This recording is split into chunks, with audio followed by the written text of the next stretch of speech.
Assalamualaikum, nama saya Yusof. Saya dari kelas 6 Akasia tahun 2024.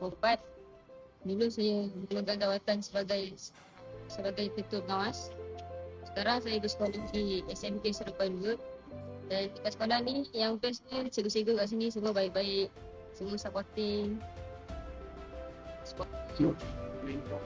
Pelajaran pun cara mengajar dengan baik. Assalamualaikum warahmatullahi wabarakatuh.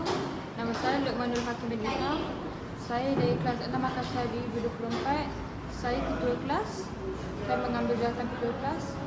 Benda yang best pasal sekolah ni, semua pelajar-pelajar dia beradab dan baik. Ya, semua pandai. Memang semua sekolah baik lah. Semua kelas pertama, kelas kedua semua tu.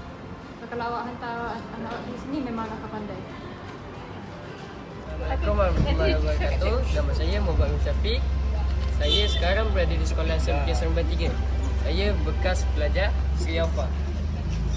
Sri Alfa ni best, seronok. Apa yang seronoknya dia ada tambahan bahasa Cina, Mandarin. Jadi kita boleh belajar bahasa Cina, bahasa Arab, bahasa Melayu dan bahasa Inggeris.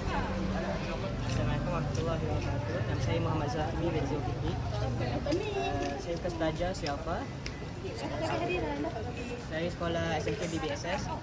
Apa yang bestnya pasal sekolah ni beradab dan baik. Cikgu semuanya semua ajar faham, senang faham semua. Dan tu je. Saya Darul Syakir Wafi bin Muhammad Syarizan. Saya bekas pelajar Sri Alfa. Saya sekarang kat SMK Nexa. Apa bestnya dengan sekolah ni? Makanan dia sedap.